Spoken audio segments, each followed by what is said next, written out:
Hello, नमस्कार दोस्तों। स्वागत है आप सभी का आपके अपने इस यूट्यूब चैनल जीयू ट्रिक में। दोस्तों, आज के इस वीडियो में हम एचसीएफ एंड एलसीएम के सीरीज को स्टार्ट करते हैं। तो आज से आप सभी को एचसीएफ एंड एलसीएम का वीडियो प्रोवाइड किया जाएगा। तो दोस्तों, एचसीएफ एंड एलसीएम जो कि हर एक एग्ज़ाम के दृष्टिकोण से मेनली एसएससी, बैंक, रेलवे में इसका एक बहुत ज़्यादा वेटेज होता है। तो दोस्तों, बिना देरी किए चलिए आज हम समझते हैं एचसीएफ एंड एलसीएम होता क्या है। Friends, HCF and LCM HCF and LCM होता क्या है। इसमें हम सबसे पहले जो है पढ़ेंगे क्या, एचसीएफ। इन दोनों टॉपिक में से सबसे पहले दोस्तों हम एचसीएफ पढ़ेंगे। एचसीएफ में भी हम जो है इसमें इसके कुछ कंपोनेंट होते हैं जिसको हम इस वीडियो में समझेंगे। जैसे हो गया अपवर्तक, जिसे हम फैक्टर बोलते हैं। एक होता है समापवर्तक, जिसे हम कॉमन फैक्टर बोलते हैं। उसके बाद हम आ जाएंगे अपने महत्तम समापवर्तक यानी हाईएस्ट कॉमन फैक्टर पर, या फिर इसे और एक नाम से जानते हैं हाईएस्ट कॉमन फैक्टर। एचसीएफ को ग्रेटेस्ट कॉमन डिवीज़र के नाम से भी हम जानते हैं।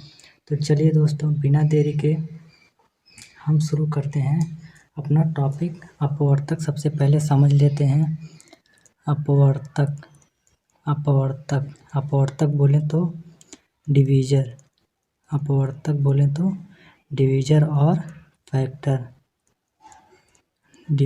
फैक्टर। दोस्तों, एचसीएफ में यह एक हिस्सा होता है अपवर्तक भी। तो अपवर्तक बेसिकली वह होता है, जैसे मान लीजिए कोई संख्या आप ले लीजिए, क्या है वह 18 है। 18 को अगर आप लेते हैं तो यह संख्या किस संख्या से कट रही है। तो 1 से कटेगी, 2 से कटेगी, 3 से कटेगी, 4 से नहीं कटेगी, 5 से नहीं कटेगी, 6 से कटेगी, 7, 8, 9 से कटेगी, 10, 11, 12, 13, 14, 15, 16, 17, 18 से कटेगी। तो दोस्तों 18 के यह एक जो संख्या है 18, इसके जो अपवर्तक क्या क्या हो जाएंगे। 18 के जो अपवर्तक हो जाएंगे वह ये सभी संख्या क्या हो जाएंगी, आपकी अपवर्तक। अपवर्तक कहते किसे के हैं। तो दोस्तों, अपवर्तक जो ऐसी संख्या होती है जो दूसरी संख्या को पूरी तरह विभाजित कर दे, तो उसे हम अपवर्तक कहते हैं। इसे हम सरल भाषा में कह सकते हैं। जैसे आपने यहाँ पे देखा, जैसे मान लीजिए 18 है, 18 के अपवर्तक क्या क्या हो जाएंगे, 1, 2, 3, 4, 6, 9, 8, ये सब क्या हो जाएंगे, 18 के अपवर्तक हो जाएंगे। फ्रेंड्स, आगे देखते हैं। आगे हम समझेंगे कि समापवर्तक होता क्या है, जिसे हम इंग्लिश में बोलते हैं कॉमन फैक्टर और कॉमन डिवीज़र। हम समापवर्तक हमेशा 2 संख्याओं में या फिर उससे अधिक संख्याओं में ज्ञात करते हैं। विभाजक की संख्या विभाज्य संख्याओं का समापवर्तक कहलाती है। यह लैंग्वेज आपको समझ में नहीं आया होगा। अगर हम इसे दूसरे शब्दों में एग्जाम्पल की मदद से अगर हम इसे समझते हैं कि समापवर्तक होता क्या है, तो दोस्तों आपको अच्छे से समझ में आ जाएगा। मान लीजिए कोई संख्या एक 12 है और एक संख्या क्या है, 18 है। हमने आपसे पहले ही बोला था कि यह समापवर्तक अलग होता है, अपवर्तक अलग होता है। तो दोस्तों, समापवर्तक में हम हमेशा 2 या 2 से अधिक संख्याओं की बात करेंगे। अपवर्तक में हम हमेशा किसी एक संख्या के बारे में बात करेंगे। और समापवर्तक में क्या होगा कि जो भी हम संख्या लेंगे वह इन दोनों संख्याओं को विभाजित करेगी, तो वह समापवर्तक हो जाएगा। तो दोस्तों, 12 और 18 के अगर हम समापवर्तक की बात करें तो यह जो है 1 से भी 12 और 18 डिविजिबल है। अगर हम 2 की बात करें, 2 से 12 और 18 कट जाएगा। अगर हम बात करें 3 से, तो 3 भी 12 एवं 18 को डिविजिबल कर देगा। अगर हम बात करें 6 की, तो 6 भी जो है 12 एवं 18 को क्या कर देगी दोस्तों, डिविजिबल कर देगी। तो यहाँ पे अगर हम बात करें जो कि 1 है, 2 है, 3 है और 6 हो गया। 12 तथा 18 के क्या हो जाएंगे फ्रेंड्स? 1 2 3 6 12 18 के क्या हो जाएंगे? यह सब इसके समापवर्तक हो जाएंगे। समापवर्तक में एक बार पुनः दोस्तों हम आपको बता देते हैं कि समापवर्तक में हम हमेशा 2 या 2 से अधिक संख्याओं की बात करेंगे। अपवर्तक में मेनली केवल एक संख्या की हम बात करेंगे। दोस्तों अगर हम बात करें, एक और एग्जाम्पल ले लें, मान लीजिए 16 संख्या ले लीजिए, एक 24 ले लीजिए और एक आप 32 ले लेते हैं। तो इन सब का अगर हम समापवर्तक निकालें तो वह कौन सी ऐसी संख्या होगी जो 16, 24 और 32 को भी डिविजिबल कर दे? एक संख्या जो तीनों को डिविजिबल कर दे, तो वह एक तो एक खुद हो जाएगा। एक संख्या आप 2 ले सकते हैं जो कि इन तीनों को विभाजित करेगी। एक संख्या आप 4 ले सकते हैं जो इन तीनों को विभाजित करेगी और एक संख्या आप 8 ले सकते हैं। इसके अलावा और कोई ऐसी संख्या नहीं होगी जो इन तीनों को डिविजिबल करेगी। तो दोस्तों 1 2 4 8 16, 24 और 32 के क्या हो जाएंगे? यह कॉमन डिविजिबल हो जाएंगे। कॉमन डिविजिबल हो जाएंगे। अगर हम कॉमन डिविजिबल की बात करें तो इसका फैक्टर और इसके फैक्टर जो कुछ भी आएंगे और उन तीनों में जो कॉमन होता है वही आपका समापवर्तक होता है, जिसे हम इंग्लिश में कॉमन फैक्टर बोलते हैं। मुझे उम्मीद है दोस्तों आपको अपवर्तक एवं समापवर्तक के बारे में आपको अच्छे से समझ में आया होगा। तो चलिए दोस्तों नेक्स्ट समझते हैं क्या? महत्तम समापवर्तक। समापवर्तक में हम एक और शब्द जोड़ देंगे, क्या? महत्तम। कॉमन फैक्टर में एक और शब्द जोड़ देंगे, इंग्लिश में क्या? हाईएस्ट, ग्रेटेस्ट कॉमन डिविजिबल, जिसे दूसरे नाम से जाना जाता है। दोस्तों महत्तम समापवर्तक में क्या होता है? अगर हम बात करें तो वह बड़ी से बड़ी संख्या जो 2 या 2 से अधिक संख्याओं को पूरा विभाजित कर देती है, वह हमारी क्या हो जाती है? महत्तम समापवर्तक। 2 या 2 से अधिक संख्याओं को जो पूरी तरह विभाजित कर दे वह होता क्या है? हमारा महत्तम समापवर्तक। यह हमारा क्या हो जाएगा? महत्तम समापवर्तक का डेफिनेशन हो जाएगा। मासापा का हमारा क्या हो जाएगा दोस्तों? यह डेफिनेशन हो जाएगा। अगर हम इसको दूसरे शब्दों में बात करें कि वह संख्या जो वह सबसे बड़ी संख्या जो दी गई संख्याओं में क्या करे? पूरी तरह भाग दे दे, वह हमारा हो जाता है महत्तम समापवर्तक। और एक बात और आप याद रखिएगा, जो मासापा में होता है वह समापवर्तकों में जो सबसे बड़ा होता है, जो सबसे बड़ा होगा वही क्या कहलाएगा? हमारा उस संख्या का HCF हो जाएगा। अगर हम बात करें दोस्तों, जैसे 16 हो गया, 24 हो गया और 32 हो गया, इन तीनों संख्याओं में अगर हम बात करें कि मासापा इसका क्या होगा, तो इसके जो कॉमन डिविजन हैं, कॉमन फैक्टर हैं, उसमें जो सबसे बड़ी संख्या होगी वह इस संख्या की क्या हो जाएगी? हमारी मासापा हो जाएगी। तो 16, 24 और 32 का मासापा क्या हो जाएगा दोस्तों? 18 हो जाएगा। तो दोस्तों आपको उम्मीद है आपको मासापा भी अच्छे से समझ में आ गया होगा। मासापा बेसिकली कुछ नहीं होता, यह समापवर्तक में जो सबसे बड़ी संख्या होती है वह हमारी मासापा हो जाती है। मासापा हमारा वह संख्या होती है जो दी गई संख्याओं में पूरी तरह भाग दे दे और वह सबसे बड़ा भी हो, तो वह हमारा क्या कहलाता है दोस्तों? मासापा होता है। जैसा कि हम यहाँ पे समझे हैं अभी, एक बार पुनः मैं आपको दोस्तों बताता हूँ। 16, 24 और 32 में अगर हम इसकी बात करें तो जो इसका मासापा, पहले इसका आप कॉमन डिविजिबल निकाल दीजिए। 1 हो गया, 2 हो गया, 4 हो गया, 8 हो गया, यह इस संख्या का कॉमन डिविजिबल है। कॉमन डिविजिबल में आपको जो सबसे बड़ी संख्या दिखेगी वह आपका मासापा हो जाएगा। तो इस संख्या का जो है 8 मासापा हो जाएगा। अगर हम दोस्तों बात करें 8 और 72 में, 8 और 72 की अगर हम बात करें, इनमें इनका HCF क्या होगा? तो दोस्तों हम इसको लिख सकते हैं 1 × 8 आप भी लिख सकते हैं, या फिर और इसे हम जो है लिख सकते हैं 1 × 2 की पावर 3 हम लिख सकते हैं, बात वही होगी। और 72 को हम क्या दोस्तों लिख सकते हैं? 8 × 9 और क्या लिख सकते हैं इसे हम? 2 की पावर 3 इंटू 3 की पावर 2। तो अब दोस्तों हमें जैसा कि जानते हैं कॉमन फैक्टर हम निकालेंगे, इन दोनों में क्या चीज़ कॉमन है।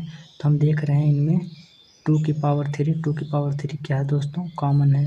तो यह हमारा इस संख्या का क्या हो जाएगा, HCF, जो कि इन दोनों में बड़ा भी है और कॉमन भी है। इस संख्या को हम नहीं लेते हैं, जो कॉमन होगा उसी को हम लेंगे, वही हमारा HCF होगा और सबसे बड़ा लेंगे।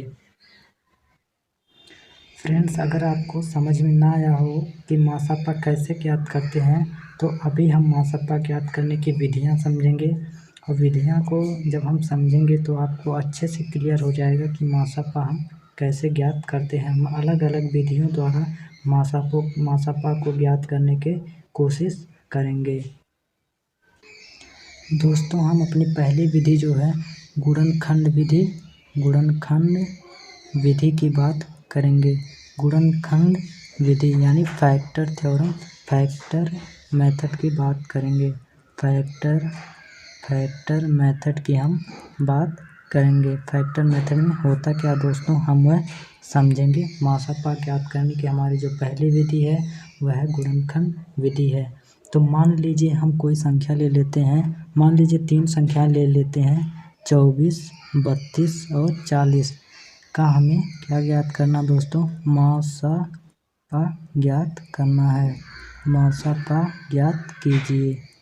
अगर हमें इस तरह का क्वेश्चन दे दे तो दोस्तों हम पहले गुणनखंड विधि से इसका हम मासापा निकालेंगे, फिर इसी का हम भाग विधि से भी ज्ञात करेंगे। तो पहले हम देखते हैं गुणनखंड विधि। गुणनखंड विधि में आपको दोस्तों 24, 32, 40 को इस तरह लिख लेना है।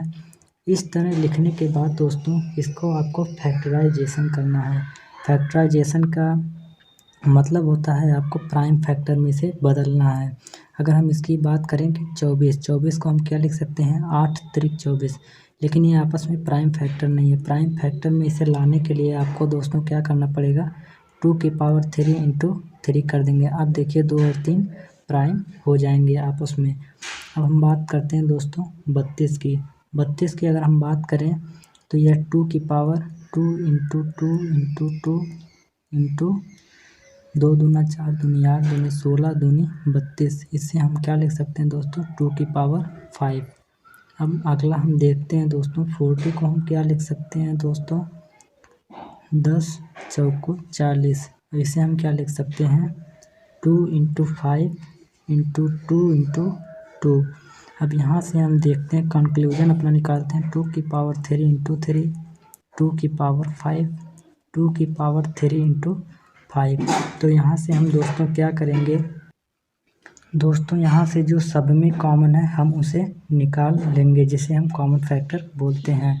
तो यहाँ से हम देखते हैं 2 की पावर 3, यहाँ पर अगर हम बात करें दोस्तों तो 2 की पावर 3 इंटू 2 की पावर 2 इसमें है, तो एक यहाँ से निकाल लेंगे, 2 की पावर 3 एक यहाँ से निकाल लेंगे। तो इस संख्या का जो हमारा मासापा हो जाएगा दोस्तों वह कितना हो जाएगा, 2 की पावर 3 यानी 8 हो जाएगा, जो कि इसका क्या हो जाएगा दोस्तों, आंसर हो जाएगा। तो हमने गुणनखंड विधि में समझा। गुणनखंड विधि में हमें सर्वप्रथम क्या करना होता है, जो भी क्वेश्चन दिया रहता है उसे हमें प्राइम फैक्टराइजेशन में बदल लेना है। सर्वप्रथम हमें इस तरह इसको लिखना है, उसके बाद इसको हमें प्राइम फैक्टर में बदल लेना है। प्राइम फैक्टर में बदलने के बाद दोस्तों जो इसमें कॉमन होगा उसे हम बाहर निकाल लेंगे।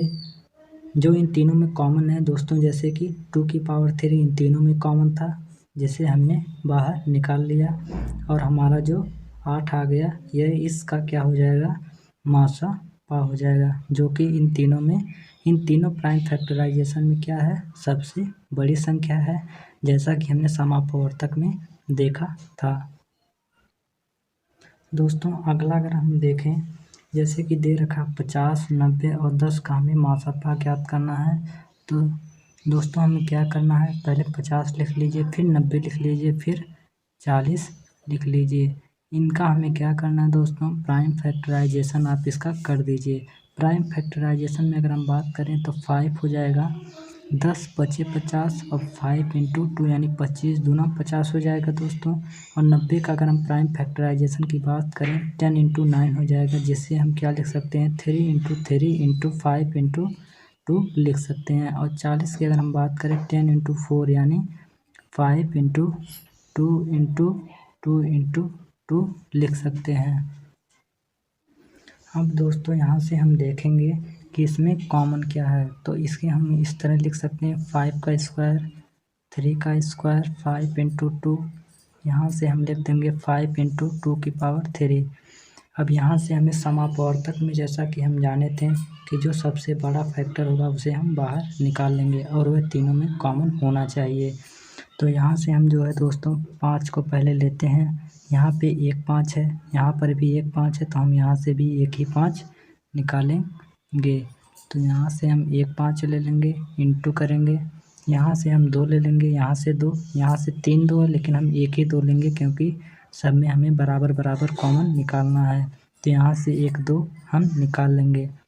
और अगर हम बात करें तो तीन की अगर तीन संख्या की अगर हम बात करें तो इसमें 3 है नहीं, इसमें भी है, इसमें नहीं है, तो हम 3 को नहीं लेंगे। तो इस संख्या का जो हमारा मासापा हो जाएगा वह कितना हो जाएगा दोस्तों 10 हो जाएगा, जो कि इस संख्या क्या हो जाएगा, इन तीनों संख्याओं का HCF हो जाएगा। तो मुझे उम्मीद है दोस्तों आपको अच्छे से गुणनखंड विधि समझ में आई होगी। तो नेक्स्ट में हम जो है भाग की प्रथम विधि को समझेंगे। तो अगर आपको यह मासापा की जो गुणनखंड विधि है यह समझ में ना आया हो तो आप वीडियो को पुनः देखिए। इसे समझना बहुत ही ज़रूरी है क्योंकि ये आपका बेस है, जिसे अगर आप एक बार समझ लेते हैं तो आगे आपको परेशानी नहीं होगी। आई होप दोस्तों आपको वीडियो में अच्छे से समझ में आया होगा कि हम महत्तम समापवर्तक में आज हमने 3 चीज़ें पढ़े। अपवर्तक क्या होता है, समापवर्तक क्या होता है और महत्तम समापवर्तक एवं महत्तम समापवर्तक की ज्ञात करने की हमने विधियाँ पढ़ी, जिसमें से हमने पहले विधि गुणनखंड विधि पढ़ लिए हैं। तो आगे जो है आगे वाले वीडियो में हम भाग की विधि को पढ़ेंगे कि हम भाग विधि से महत्तम समापवर्तक कैसे निकालेंगे। तो ठीक है दोस्तों, आज के वीडियो में बस इतना ही। मिलेंगे नेक्स्ट क्लास में। जय हिंद।